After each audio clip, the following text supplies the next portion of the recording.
What's up, everybody? Thanks for stopping by the show. It's good to have you with us. A couple of announcements.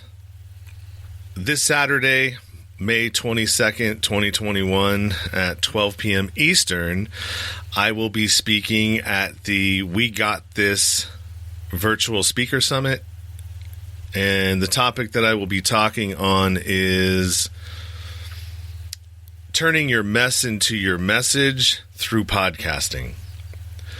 And this is going to be a great summit. The links for this are available in the show notes. The link to the website, so you can see all the different speakers that are going to be speaking at this virtual summit are available there.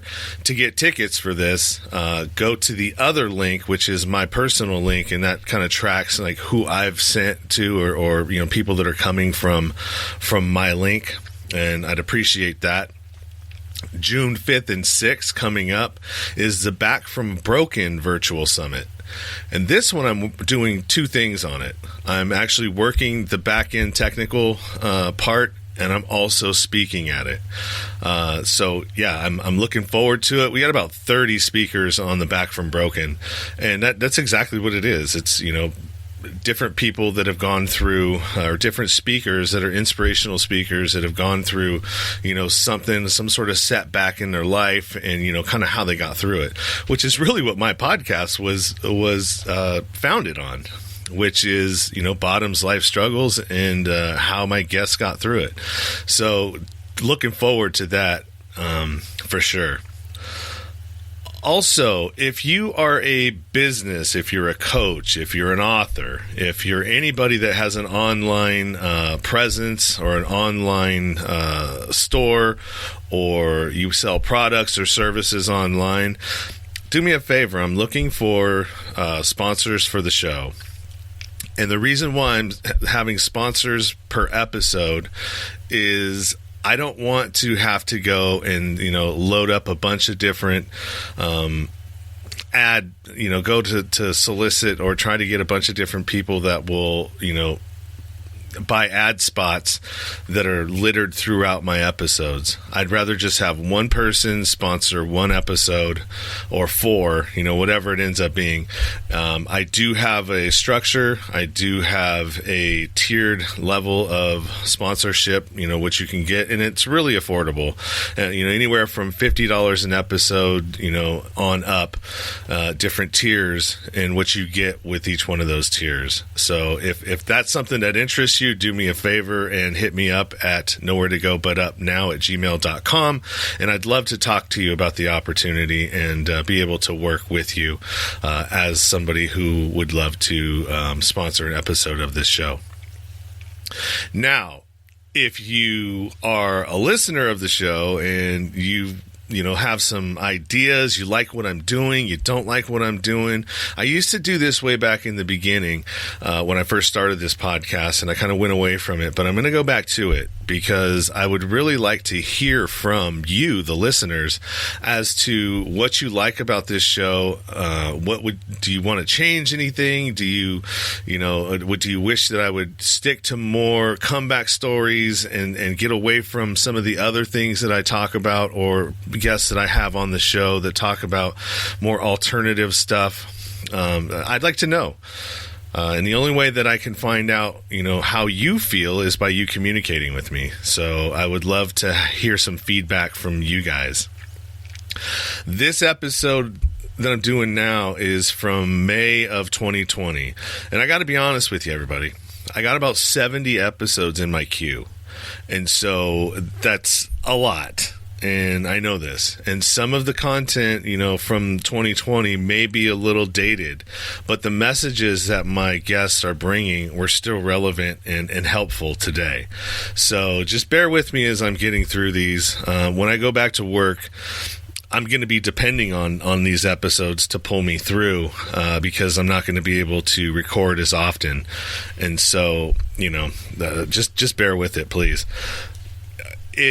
If you didn't know, I do a live stream first with these episodes. So I've got like 30 that have been live streamed that are waiting to be published, and I've got the 40 some odd that are sitting from December, or maybe even all the way up into January, whenever it was that I switched over my format. They're waiting to come out, and this is one of them. And so, yeah, I think that's about it. Anything else, I will let you know. And yeah, for sure. Oh, the website. Yes, the website. I have a website coming. It should be going live here any day now. When it does, how you can find that website, and this is going to be the website or the URL for it. It's nowhere to go but up pod.com. But a direct link will be put into my link tree for now. So you can, check with my link tree. And that's really all the ways to connect to the show right now is in that link tree. Whether you want to find me on social media, you want to find what platform I'm on, you want to, find where you can support the show monetarily, merch, all that stuff is in that link tree. But at some point, that link tree is going to go away and you'll be able to find all of that stuff on the website. So just be on the lookout. And the actual web address is nowhere to go but up pod.com. So I think that's it. Yeah, that's it. So let's get to the show. Sean Dustin spent time in federal and state prison for drug trafficking and fraud. Upon release in 2006, he had nothing but the clothes on his back, a bag of mail, and legal paperwork. In 2010, he kicked a long-time methamphetamine habit and started the long climb back up the ladder of life. This is the Nowhere to Go But Up podcast. If you want transparency and authenticity, you're in the right place. This is the Nowhere to Go But Up podcast, and this is Sean Dustin.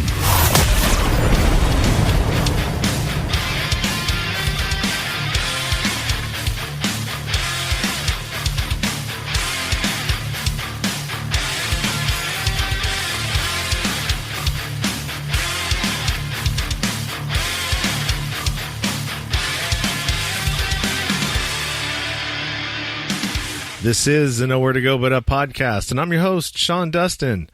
Today I'm talking to Anjii Bryers, and Anjii is coming to us from Australia, down under, and some of my favorite accents are Australian.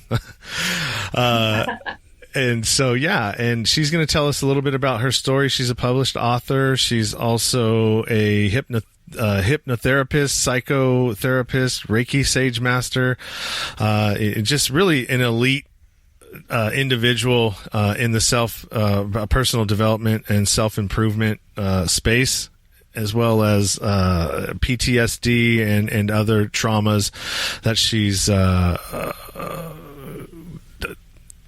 Anjii, hi, how are you? Why don't you go ahead and explain what you do? I'm great. I'm good. And Sorry.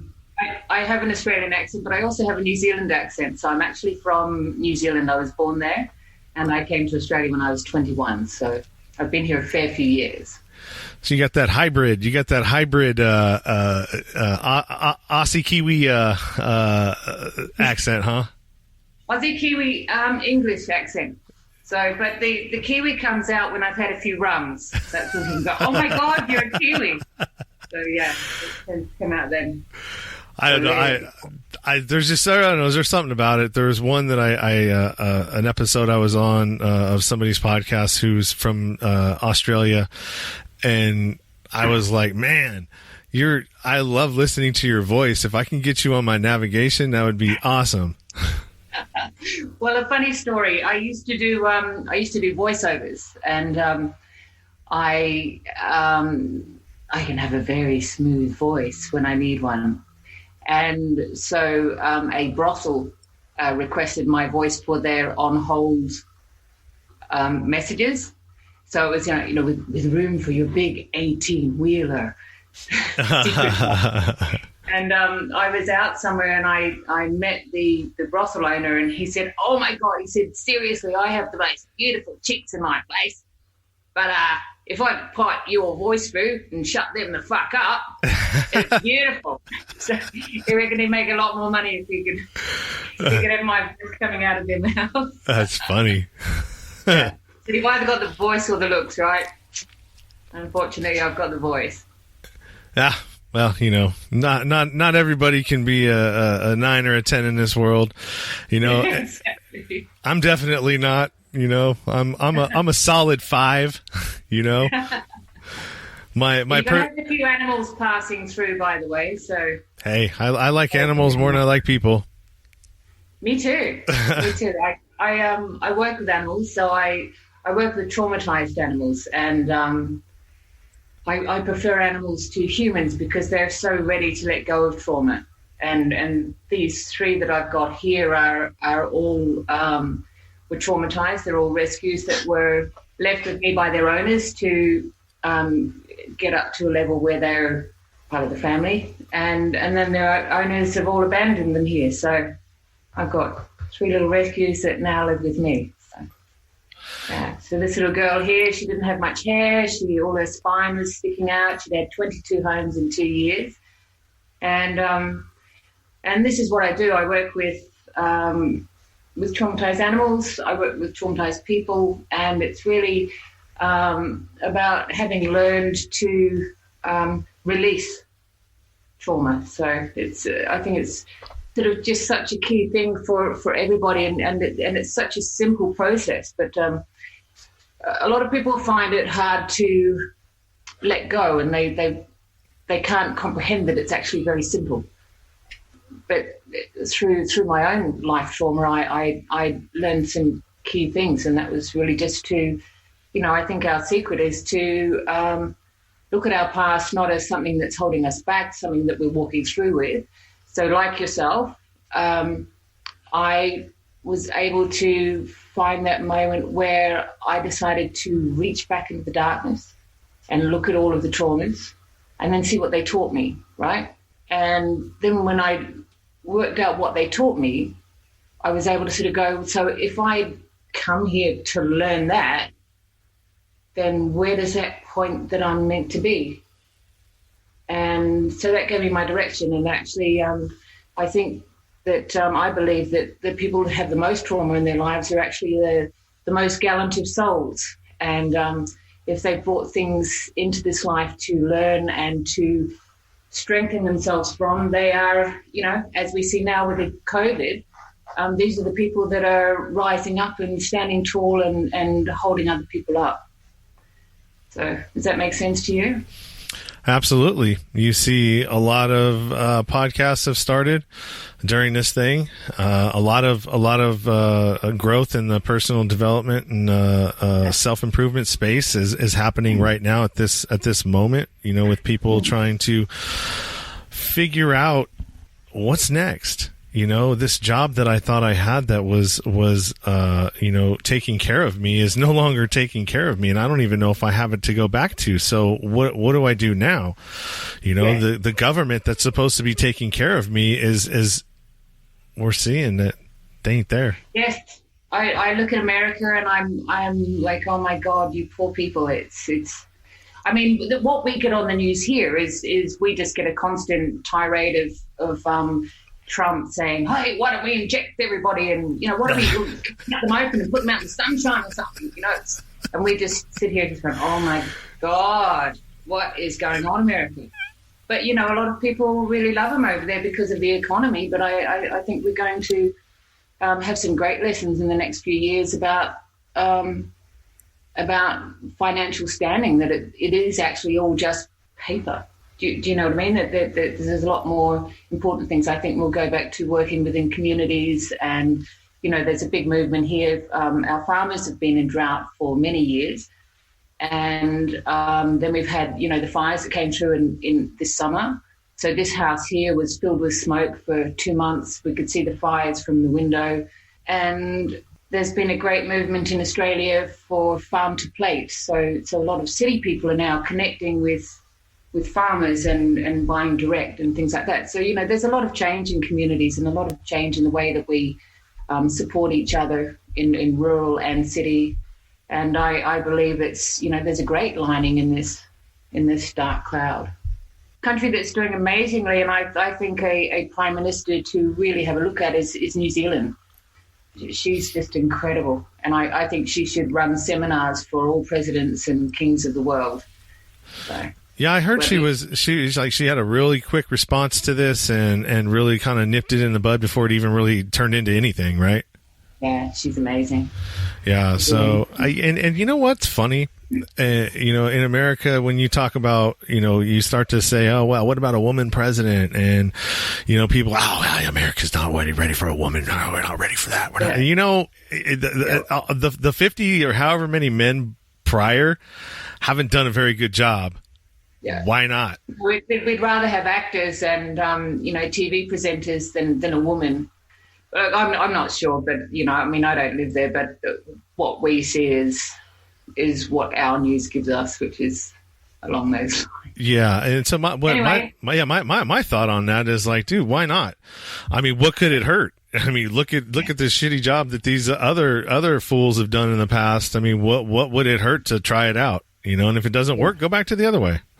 Yeah, or at least someone did with a sense of compassion and nobility is what seems to be missing to me in politics. So a little bit about we're going to get into I read that chapter and that was a pretty good chapter, man. I was it sucked me in, that's for sure, because I kept reading. I think that people that have lived those strong lives and that have the strength to stand up in the middle of darkness and stand tall and say nothing will destroy my soul, I will keep moving forward, like yourself. They are the people that in these times will be the strongest of all, and they'll begin to shine and they'll begin to understand their self-worth and understand that everything that they learned was for a reason. Everything that happened to you makes you exactly who you are today. And that's what I focus on with people, with my clients, and with, everything that I do. Yeah. Yeah.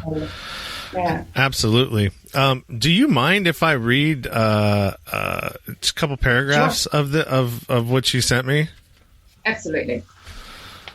All right. So this is, what's the name of your book, by the way, that this is from? It's just called And Now Back to Me. So it's not published yet. It's just on its way through. Okay. Okay. So.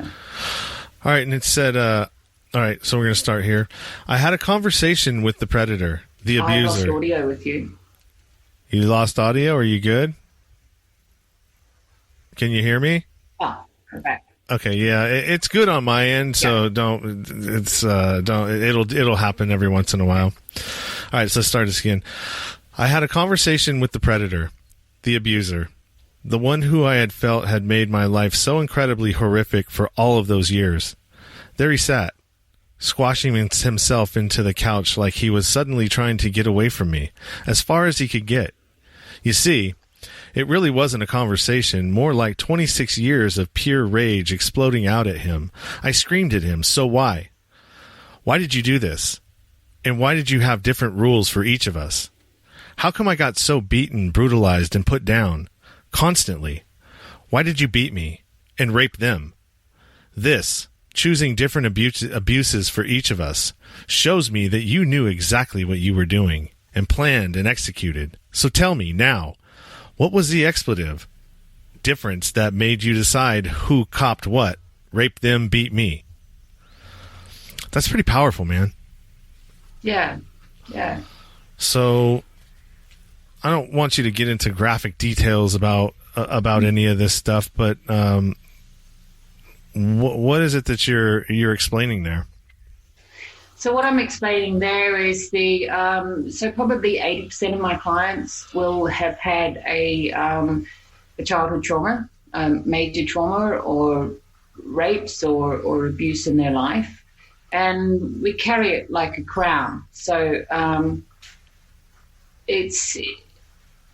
it's an amazing journey to go on where you are able to stop and look at it. So as I was saying, reaching back into the darkness and looking at it and observing it, then I'm able to kind of go, oh, hang on, there was different treatments for everyone. So that's not just I was out of my mind. That's premeditated, that's planned, and that's executed. So therefore, that was a definite act, and it was an act to disempower on certain levels. Now, what came out of that is I beat the shit out of him, and he was crying like a stuck little pig, and he said, because I couldn't break you, I couldn't trust you to keep your mouth shut.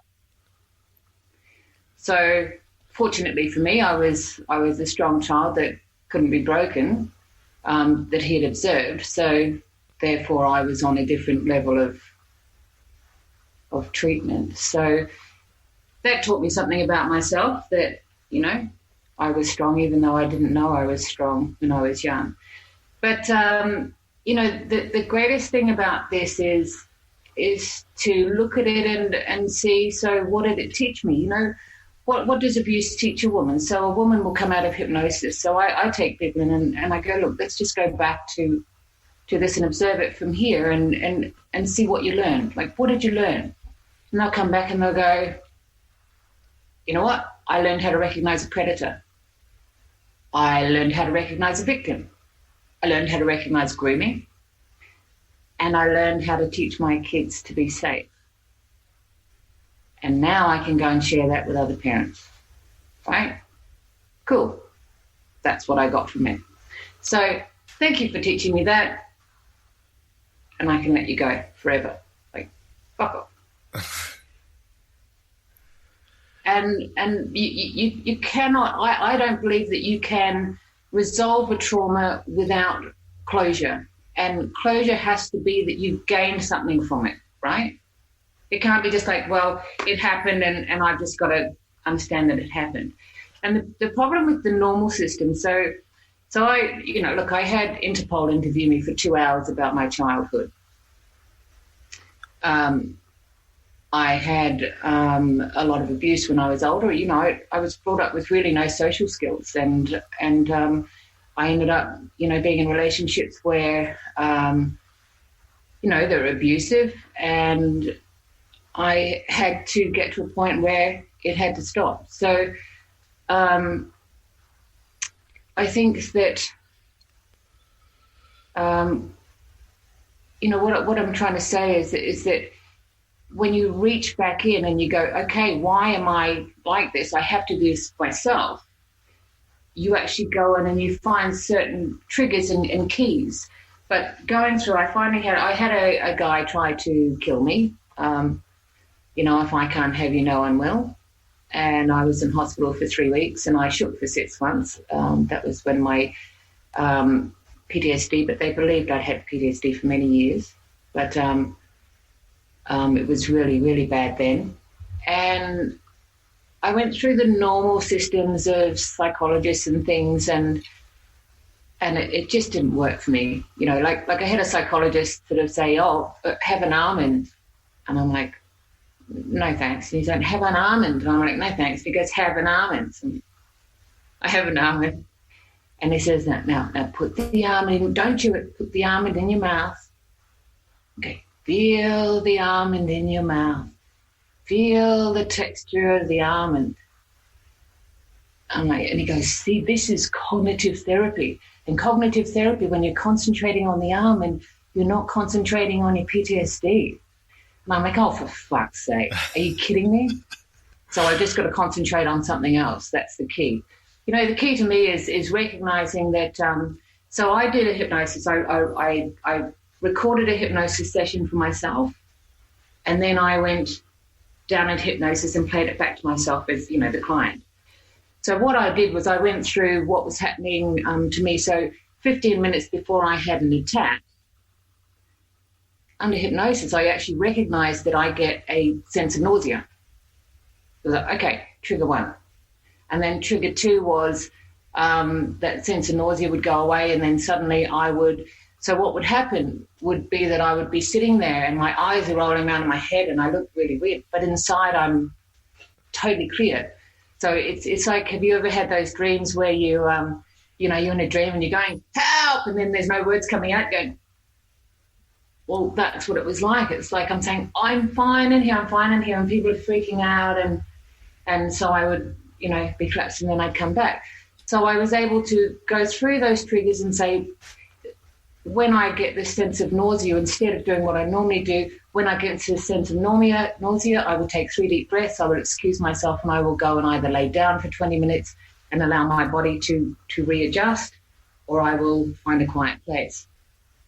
And because what my body was telling me under hypnosis, like what the clear conversation was under there, was that when your stress levels become too high, we're going, hey, you're too much, you need to shut down now. Hey, you need to shut me down. And it would shut me down for my own safety. So that was the traumatic attack. And of course you've got, when you've got PTSD, you've got, a video running over what you're seeing here. So there's a video running over the front of a chase scene and so I was able to, through my own hypnosis, change these keys, and then it changed overnight. And because I'd ended up with chronic fatigue, because this stuff had kept going on, that all changed. It was incredibly healing. And so I use those types of systems with my clients now, and we just go down and we just have a look at it, and they go through and they're observing. They go, oh, that's that trigger, that's that trigger, that's that trigger. So I went to a farm, and I was there to treat a horse that was very angry. And the farmer and his wife were there, and I treated the horse, and the horse was fine with me, and the horse expressed to me that the owner was an angry bastard. Sorry. And so I then talked to them, and it ended up that the owner and his wife, they were about to divorce because he was just out of control. And so I started observing him, and I said, have you ever been diagnosed with PTSD? And he went, yeah, I have, and I'm on all this medication, blah, blah. So we did a hypnosis session, and what I did with him, so he was about to lose, all of his tradies were leaving work because they just couldn't handle him, and he was about to lose his business and his family. And so we put in triggers for him. We changed the triggers, and then 3 months later I rang him, and he rang me. And I said, how are you going? I wondered how you're doing. And he said, you know what, I'm fine. My marriage is fine. Family's great. Things going well. The horse is fantastic. Thanks for that. And I said, how's your work going? He goes, work's really picking up. The guys are doing well. And he said, I'm getting a lot of paperwork done and stuff like that. And I said, oh, really? And he goes, yeah, it's just great. And I said, so do you remember what you did in hypnosis? And he's like, oh. I said, do you remember that when that first trigger comes, you will take 3 deep breaths and you will excuse yourself and either go to the car and do some paperwork or rest for 20 minutes and allow your body to recalculate itself. Or if you're at home, you'll walk out amongst the horses because the horses are non-judgmental, and you'd have a beer or a coffee and just sit with the horses. And he said, I do that all the time. And so these things automatically happen within ourselves. And I just find it's such a simple way to work through this. Do you know what I mean? And with the hypnosis we actually go in and we go into like an engine room, and there's things that are, when we've had a traumatic event, things are turned on to keep us alive, right? To keep us coping and to keep us safe. So we go back in and we get all of those dials all tidied up and cleaned up, and we understand that we're not in Afghanistan now, and that a loud bang of a cupboard door shutting is just a loud bang of a cupboard door shutting. And we just tidy up that mind, right? So that you can drive past a pile of rubbish on the side of the street and not freak out. And it's really beautiful. I don't believe in having to go back through that traumatic event piece by piece, because I believe that, our body has and our mind has every single memory of our life, and that every single smell, sound, and everything is in there. So when we're going to a psychologist every week for 3 or 4 years, and every week they're going, so come and bleed on my table. So what happened next? And How did you feel that? And what could you have done better? You know, it's like, to most people, it's like, well, I was a bloody child. Are you kidding me? What could I have done better? You know, and then they're like, oh my God, I've done something wrong. And so when you're reliving that trauma every week, right, for 2 years, and then, oh, the hour's up, all right, well, I'll see you next week. You're walking out having relived that trauma again. So 2 years of that, how's it working for you? You know what? You're a lot sicker, right? So it's time to just let it go. You're swimming in a pond of poo. I'm not going to jump in there with you, but when you're ready to get out, just swim over the side here. I'll reach out my hand, we pull you out. Dry off in front of the fire, and you can move on with your life. And, you know, take what you've learned from it, let the rest go. And we don't have to be swimming in this all of our life. And I love the simplicity of what self-care and self-enlightenment and self-empowerment really is. And to me, it's self-re-empowerment. So it's not setting yourself up as a guru. It's not setting yourself up as you know, through me, I can make you powerful, or through me, I can make you a hero. It's actually, you know what? You're really powerful. You're so freaking powerful. It's unbelievable. And if you have come into this life to have lots of trauma, then you have come into this life to strengthen yourself for something you're going to do. So let's start having a look at what that is, right? Yeah, I mean, I absolutely. You know, I've actually thought about not necessarily doing hypnotist, but you know, because I have some behaviors that don't really serve me. You know, things, reactions, responses that. Well, actually, I don't. When I'm in that mindset, it's not a response, it's actually a reaction, because it's emotionally charged. Whatever, you know, whenever I act out in a way that isn't healthy or beneficial for anyone around me. And so I was like, well, you know, I'm very into plant-based medicine, you know, marijuana, for, you know, for any of those things, you know, for pain, for even just microdosing THC, to use that as like like some people would use Prozac as a antidepressant, you know, or psilocybin. And so I wanted to go, at one point I was looking at, you know, different retreats for psilocybin, for, you know, to do some work, you know, to go in, you know, in a clinical setting, sort of, or, you know, just in a controlled setting, and doing some work, because I know that it's a very potent way of going into your mind and changing some of the synapses in there, and the wiring a little bit. Look, I ran a class. The greatest thing I've learned is about what I call reactionary triggers. And when we have incoming stimulus, right? When we have incoming stimulus, it comes in, and then the first blink of a second, we're going, is this going to kill me? And then from there, we're like, okay, so where's it coming from? And then our body and our brain goes in, and it pulls up all of the memories associated with that. And then it forms a chemical reaction to I've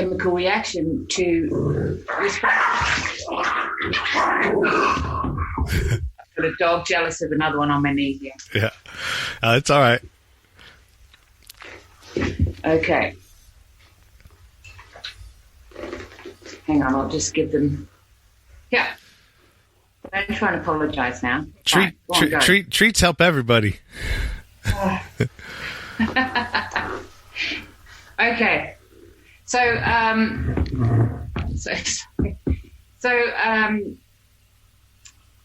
where was I?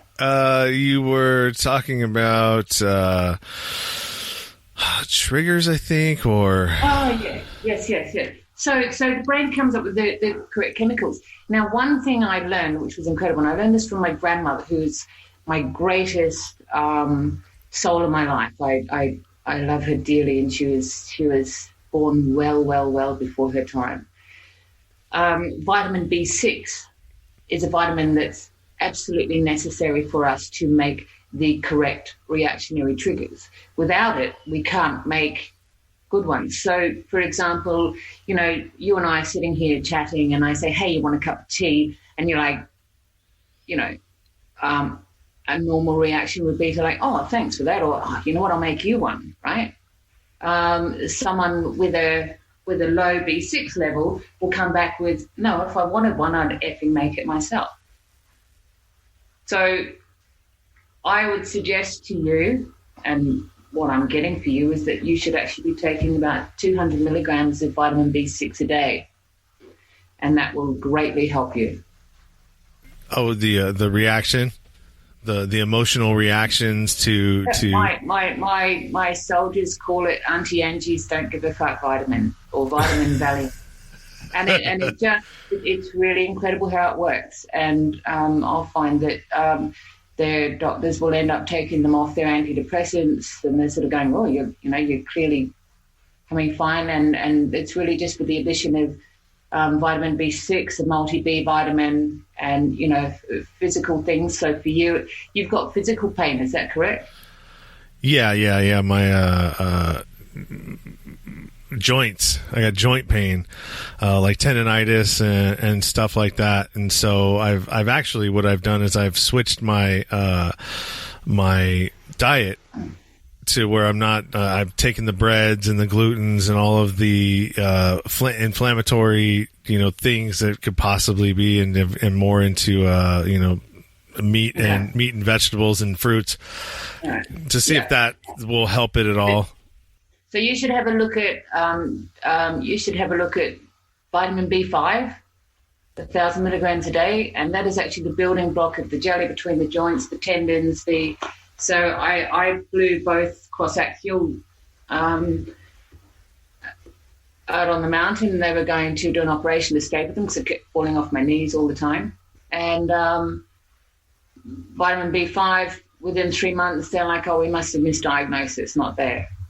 It's an incredible thing. And, you know, these simple things are, like, if you look at them, they're actually what our body's made of, right? And it makes sense that we're actually fixing what the issue is that you've been through major trauma, so therefore your body has been drained in vitamin B5. So vitamin B5, there's, for example, 28 different symptoms of lack of B5. That is loss of hair, whitening of hair, arthritis, bad gait. I bet you're a bad dancer. Oh, I'm a really good dancer. Oh, really? Yeah. I just don't do it very often.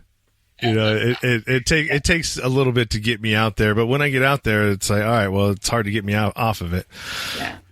Well, if you look at B5, it's a serotonin pre-uptake or whatever it is, and so that's for our mood and our keeping our calm. So B5 is when you go through a trauma and you've had, you know, years of trauma, that it's used to keep you coping through the trauma. So is the B6.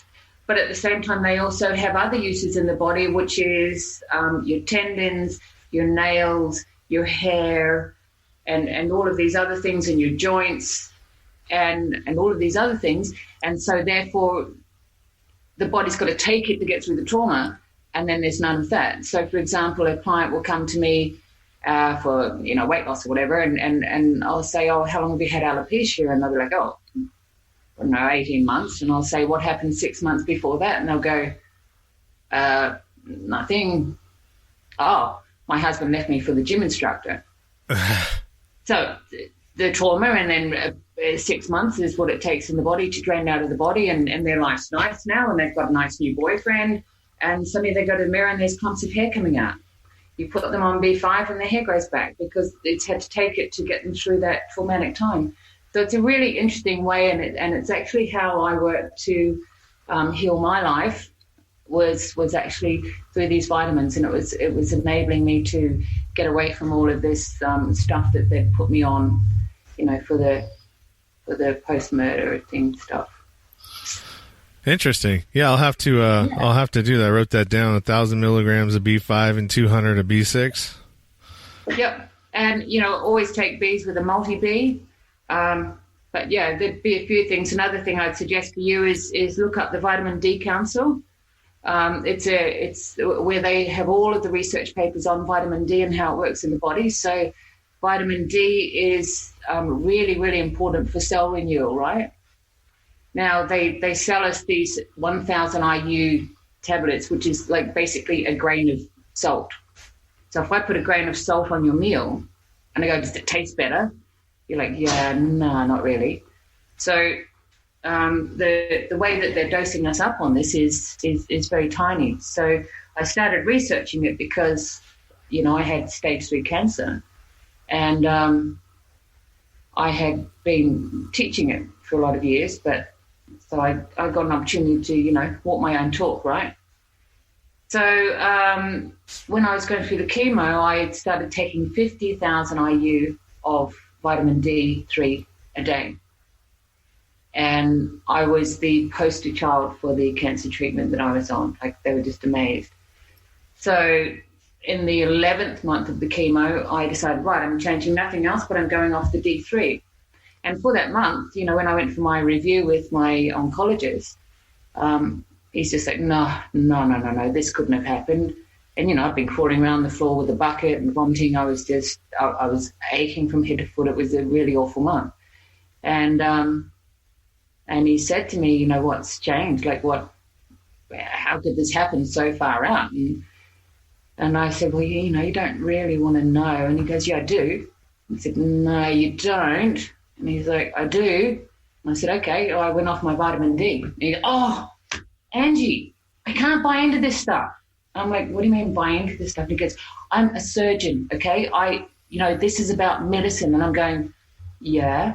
And he goes, I can't buy into this stuff.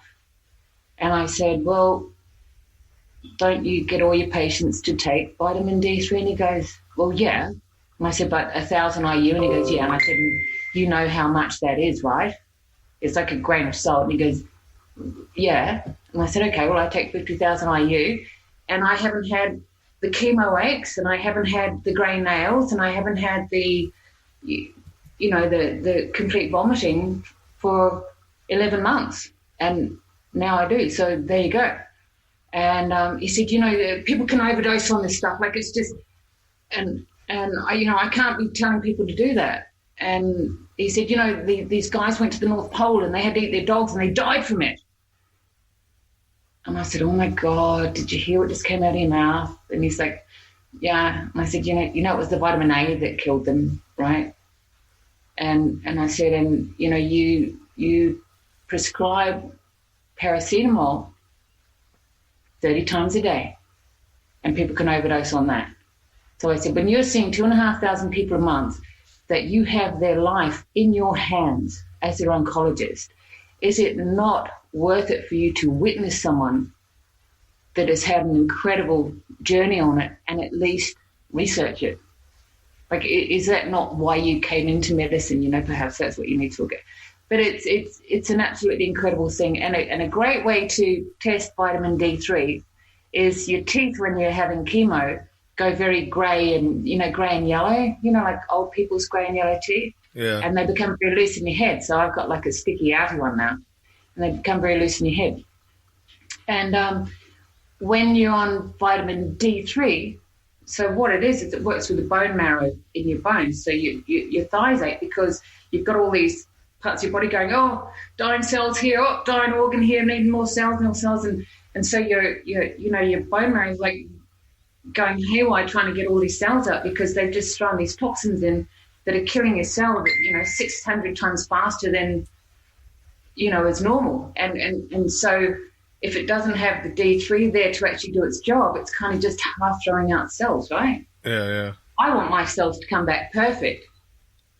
So I take the D3. And yes, so the teeth thing. So I had a client sort of saying, and I said, okay, I'll go off mine. And I said, and in 3 weeks' time, come and see me. And I said, okay, see my teeth here, right? They're kind of grey, yellow. And she's like, yeah, okay. And I said, all right, I'm going to see you in 3 weeks.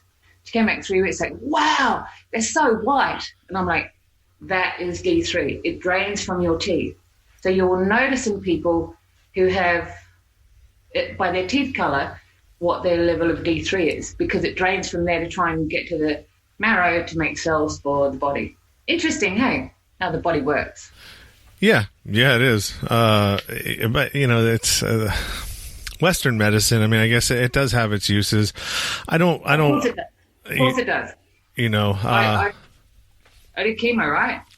Yeah. But if you can avoid it, you know, getting to that point, I think that's the key right there, because, you know, then you don't have to worry about all of the side effects, you know, from taking the tablets, the pills, and everything that goes along with that. I prefer natural stuff anyways. And, you know, most of these prescriptions and pharmaceuticals are derived from plant-based anyways. You know, they just, you know, mix a bunch of other stuff with it, bonding agents and everything else. So, I mean, if you can, you know, if you have it, the time, and you know, it's something that you can do, I would always be an advocate for trying to figure out how to cure things with food and diet and, you know, minerals, oils, you know, holistically, you know, because you know when you're doing holistic stuff, you don't have to worry about, all right, well, this is gonna, you know, this will fix this, but it's also going to cause this. Absolutely. And you know, use your intuition. So just sort of feel things and just sort of go, oh, why am I thinking of that one? And then sort of put it in, you know, vitamin A and headaches or just see what comes up. Look for the research ones though, like the proper research ones. You know, you have a lot of universities that are paid to make a study not work, right? Yeah. Follow the money, man. Follow the money and everything, and you'll find the answer to a lot of things. Yeah. Exactly. So yeah, it's you know, we're at about 45 minutes here. Is there anything else? We haven't got on to our subject yet. Yeah, right. So yeah, so I mean, what else do you want to talk about? It's your time. You know, it's your time to tell your story, tell, you know, the people out there, the listeners. I just want people to know that you know, through these current times, through coronavirus, and I do believe, from what I understand, so I'm a healer, and I, you know, have different energies that I work with, and I believe there's going to be, you know, a lot more that's going on. I think this is just the beginning, and it's a huge wake up call for us. And I suggest to, you know, people that have been through major trauma and lifetimes of poverty and hardship and things, to take that test that I did, take that test that you did, to actually look at it and go, stop. I want to, okay, in my mind, I'm going to sit down and I'm going to imagine myself going forward on this path. And where does it go? Where do I see myself in 5 years? You know, I see myself in jail. Where do I see myself in 20 years? I see myself in jail. Where do I see myself in 22 years? Oh, I'm not here anymore. And then go back and sort of go, so if I make a different choice now, where do I see myself in 5 years? You know, doing it hard, but nobility, dignity, return. And taking that time to learn from what I did. So, you know, you've got kids that do a lot of crime and things, and they stake out places to burgle and stuff like that. They've actually got really good marketing skills, right? They've got really good project management skills. You know, they'll case a place, so that's what you do. And they've actually got a lot of work skills that if put to the right thing, you know, they'd have their dignity and strength back. And, you know, I mean, I've had times where I've had to live in my car in my life. I've had times where, you know, things have just been so overwhelming I didn't want to be here anymore. And you know, for me, I was able to just get to a point where it's like, this isn't fixing anything, right? So I need to look at it and logically go back through it. And it's a process that I recommend for all people. I work with people, so I do, you know, firesides where people can, they just log on and we all bring our food and our coffee or our wine or whatever, and we're talking. People can ask me questions and I answer them. And I do healings through Zoom. I do you know, counselling and hypnotherapy through Zoom. And you know, you can do things, but look for people when you're looking for therapists. Look for someone that's not going to further disempower you. So the greatest thing to me to look for is if someone says, I can heal you, kind of run, right? And through me or through our church, you can get to heaven. It's like, no, you're not going to be there with me. It's actually about me. To re-empower someone means to re-empower them, not ourselves. Does that make sense? And where I fail in my industry, a lot of people sort of don't like the way I work because I don't work on longevity of clients. Right? My preference is that those that I can heal will find me, and I prefer to have one session, maybe 2 sessions tops, and these people are moving on with their lives. And my joy comes from fulfilling what I'm here to do, is to help people over that bridge, and I'm someone that had to walk my own talk. So I didn't learn everything from textbooks. I learned everything from walking it. So, people are able to sit at a table with 6 other people having dinner, and those people are looking at them going, okay, you're so different. Like, this is amazing. And that's my referrals. Do you know what I mean? So look for someone that's not straight out from the front saying, right, you need to book, 6 months worth of sessions, and it's going to be this much in it. Do you know what I mean? Because it's so simple. You just swim to the side. You're ready to let it go? Then let's go. We can do it. We'll go down. We'll see what you learned. We'll let the rest go. And then we'll put in place where you want to go. Let's go and have a look. And, you've got the vehicle. I've got the car keys. I can drive us down there, hang out there with you. We'll have a look. We'll clean it up. And you're healing yourself. And you will remember everything that we've done while we're down here. Because this is your journey and this is your growth, and you are going to know exactly why you learn things and exactly how freaking powerful you are. And so that's how it works for me, and I love it. Well, and also too, I mean, I'm sure that's that's when you approach something that way, you're automatically taking the. At least this is the way I would see it, is you're taking like, hey, look, I'm not trying to, I don't need to get rich off of you. I'm not here to get rich off of you, but you do have to pay for my time, but you're not marrying, you're not getting into a 6-month relationship with me, that's going to cost you every week. Yeah. And so that I think that in itself, as healers and therapists, we have to get to a point where we value ourselves. My son said to me once when he was younger, and it was such a growth lesson for me. He said, Mum, the next time you give somebody treatment for free, like I know they have financial problems and that's part of trauma, but so do we. And he said, can you, next time you give someone their treatment for free, can you remember that it's actually food off my plate? Where did this 7-year-old come from, right? He's 30 now. Yeah. It was a great lesson to me of valuing what we do and not taking other people's traumas and making it my own. And we're all growing through life, and we're growing every day. I'm still growing. And I just love this journey, and I love your journey. I think what you're doing is amazing, and I value where you are in your life. Do you know what I mean? You couldn't do podcasts if you had no strength that you learned from life. You wouldn't know how to ask the right questions. You wouldn't have, the right interest in the subjects, and you wouldn't have the right energy to bring to the table. So that's what I love about your journey is that you are very open to your journey and very open to comprehension of good concepts and differentiating between that and the BS, right? Yeah, absolutely. You have to.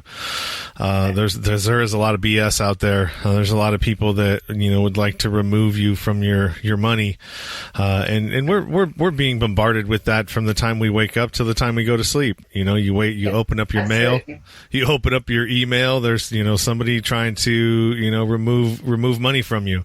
You go to the mailbox. You've got advertisements, people trying to get into your wallet. So I mean you're constantly being bombarded all right and left. So you have to be somewhat of a have a BS detector, and know kind of what's kind of real and what's not real. And, experience is really the key to that. And, you don't get that kind of experience. I mean, I guess you could, but I mean, when you're in your 20s, your teens, you're not really getting a whole lot of experience. You're going through things, but your frontal lobe hasn't even developed fully yet until you're 27. And most of the time, most men don't even mature until the late 30s, early 40s. Unfortunately. 60s, did you say? 60s, yeah, right. It's a big scale, the sliding scale is from at least 35 to 60, somewhere in there men will at some point mature. yeah no, I'm very proud of your journey. Well, thank you. I appreciate it. I really do. You're a living example of doing what I teach people. So, well, that's cool. I mean, and I'm far from fixed. I was just talking to someone before you. I was wrapping up a second part of interview that I did on his show, and I still fall down. Not with the drugs or anything like that, but I mean, and how I respond to like my ex, and it's I did something the other day. Well, I not like did something, but I mean, I reacted the other day without taking time, and I allowed the anger to just bam, and said some things that I probably shouldn't have said, and felt pretty bad about it, but it's. It doesn't happen as often, so the times between when that happens are getting further and further apart. And so you'll have to read my chapter on reactionary triggers. Yeah. You'll enjoy it. Yeah, it's a good run. And I actually do a class on it, so maybe you should come and enjoy that with a bunch of people. But it's really amazing, and it helped me go from, because obviously with PTSD you have a lot of inner rage, you have a lot of stuff under the surface, and it's very hard to control it because you have no level of thing, and your your world has to become an idiot-free zone, right? Yeah, which is impossible. And so learning to understand reactionary triggers and creating a body that sort of responds a bit better is an amazing tool. And so I suggest to you that you get the vitamin B6, and I'd love to catch up with you for a chat in about 3 weeks after you start taking it, and you can tell me about your journey with it. Yeah, for sure. Just that's your challenge. Yeah, definitely. I your will. homework. What's a B12 or a B multi? So is that just like any multivitamin? Yeah, or is it specific? So with any vitamin B, when you're taking a big dose of one, it's always good to just take a multi-B as well, because that's got the perfect balance of the others to, they all work in combination, but strengthening this one because that's what you need helps. Personally, I've tried B12. For me, it didn't do anything. I will never recommend something unless I've tried it myself or worked with it myself and found it useful. But B12 for me, but for you, B6, B5, I would suggest magnesium oil on your joints and actually taking magnesium before you go to sleep. All right. There you go. Right. And catch up with me in a few weeks and let me know how you go with it. Well, we have something we got to do too. Anyways, at some point, I'm going to take you up on that thing we talked about before on how to sort of implement that. I know how to implement it, but there's some things on the back end of it that I need you to explain how to set up. So. More than welcome. And look, I'm more than welcome to have a chat anytime if you've got any other questions that come from this. If anyone writes in with any questions, I'm more than happy to answer them and have a catch up with you. But so I've just started apparently to put on longer videos. You've got to do a brand channel on YouTube. So I've just started my YouTube, and it's Anjii Bryers, ANJII BRYERS, Anjii Bryers Biofield Therapy. And so that's on YouTube, and on Facebook it's Anjii Bryers Biofield Therapy. So people can catch up with me there and start looking into, if they they want to do anything or have any chats or join any firesides or ask questions, things like that. I would say that 90% of my clients currently are actually therapists, and that's because of this COVID thing. And, a lot of people that, are falling over themselves. And when you're in the therapeutic industry, could you imagine sort of being unwell and overwhelmed and going to someone that's unwell and overwhelmed for help? It's sort of not going so well for them. So, yeah. Well, awesome. That's, and then all of that will be available in the show notes as well. Just shoot me an email with a picture of yourself, any links that you want to appear in the notes. If you want, you can, I can add this on there too as well. If you want to place that on there as what you wrote. I don't know if you want to, if that was just for me or if it was, if you want to put that out there. Look, I'll have a listen back. We might have something else that we can put on there that's interesting. So, okay, yeah.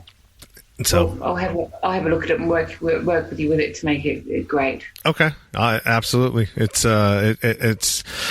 for you and for everybody else who's listening. So, I mean, however you want it to be is cool with me. Beautiful, and I'm really proud of you. I think you're doing an amazing job, and you're moving forward every day. Thanks, Anjii. I appreciate that, and I definitely appreciate the time that you've taken to talk with me. And did not talk on the subject we were talking about. Oh, what's that? To not talk on the subject we were talking. Yeah, we'll have to do that again sometime. Yeah, well, I mean, it's a conversation. That's really what this is. It's not really an interview. Absolutely. I'm not an interviewer. I love it. I'm a conversationalist, and it goes where it goes, and if it if it makes its way somewhere else, well, then that just gives us another reason to have to talk again later. Well, I hope you had fun. I did. I enjoyed it, and I'm sure my listeners will enjoy it as well. And what is it? It's Thursday. Yeah, it's Thursday night. Friday here. Friday, yeah. So you're about ready to hit the weekend. I am. What are you guys under any lockdown down there at currently? Yes, we're on lockdowns. They're just opening today. You can meet in groups of 10, which a lot of people here are like, yeah, no, that's not going to happen. So I think it would be a lot of younger people really that start sort of mixing and moving around. And we're still keeping precautions in my home. So my clients, I see most of them through Zoom, but some of them I see and I have sort of very good strict conditions when they come here to my clinic.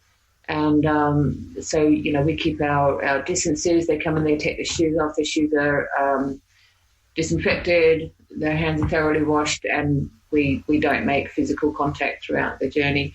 It's just I think it's important to keep everyone safe, not just ourselves. So instead of I don't care, I might not get it. It's like I might have it and infect them. So it's an important thing here. So we take it quite seriously here.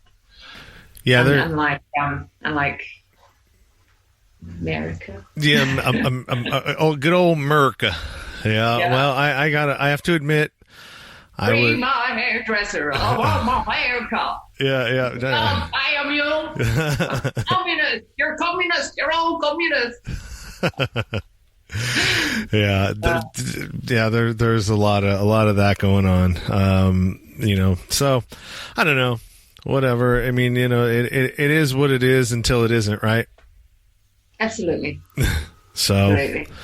Well, hopefully it'll figure itself out, and in the 3 weeks, or whenever I talk back with you again, hopefully we'll be in a different stage of this, and we'll probably be talking about something completely different, especially when they open this thing up. Absolutely.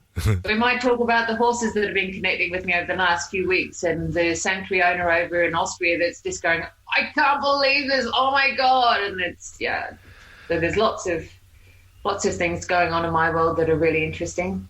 Yeah, that is very interesting. I've never talked to a horse whisperer before. Yeah. So we'll have to dive into that a little bit.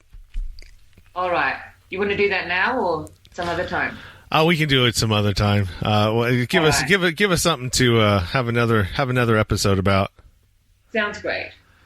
All right. Well, I'm going to go ahead and sign off, hang out for just a second, and then Sure. we'll finish this up. So thank you, Anjii. I appreciate it. I appreciate everything that you're doing and all of the good, kind words that you've had to say about me and my show. And we will talk again for sure.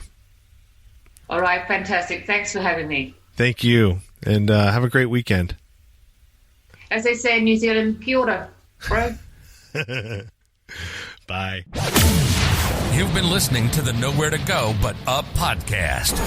Sean is a single dad, a union blue-collar guy, and he spent time in federal and state prison for drug trafficking and fraud. When he was released from prison in 2006, all he had was the clothes on his back, a bag of mail, and some paperwork. Since then, he's turned his life around and shares the struggles and successes on this podcast. We hope you enjoyed the show, and we hope you were moved. To connect to the show, book a guest spot. For merch, Patreon, PayPal, and social media links, go to linktr.ee/nowhere to go but up. On Instagram at Nowhere to Go But Up Now. On Twitter at But Up Now. On the YouTube channel at Nowhere to Go But Up Podcast.